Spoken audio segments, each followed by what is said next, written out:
Diceritakan, setiap hari usai salat subuh berjamaah bersama Rasulullah, Abu Dujana selalu terburu-buru pulang tanpa menunggu Rasulullah selesai berdoa pada salat. Melihat gelagat ini, pada suatu ketika Rasulullah mencoba meminta klarifikasi pada Abu Dujana, mengapa setiap hari kamu terburu-buru pulang dari jamaah subuh?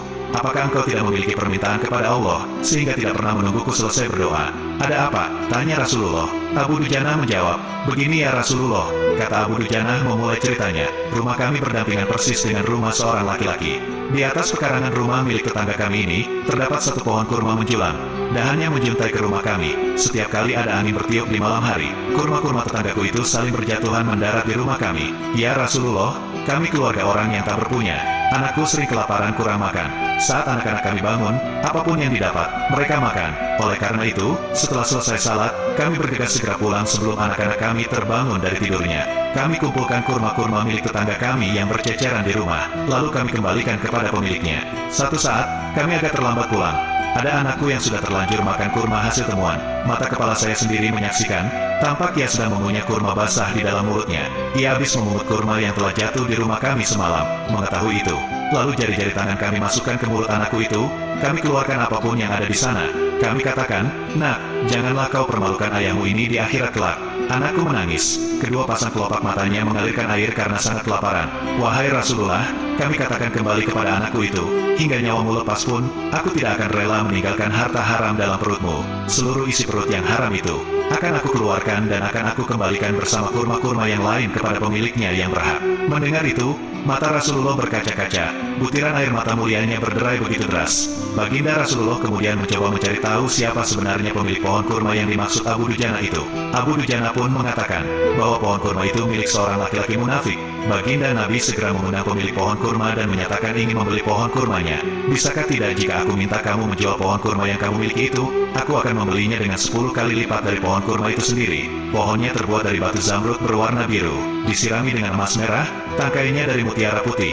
Di situ tersedia bidadari yang cantik jelita sesuai dengan hitungan buah kurma yang ada. Kata Rasulullah menawarkan. Laki-laki munafik ini lantas menjawab dengan tegas, saya tak pernah berdagang dengan memakai sistem jatuh tempo. Saya tidak mau menjual apapun kecuali dengan uang kontan dan tidak pakai janji kapan-kapan. Tiba-tiba sahabat Abu Bakar As-Siddiq datang.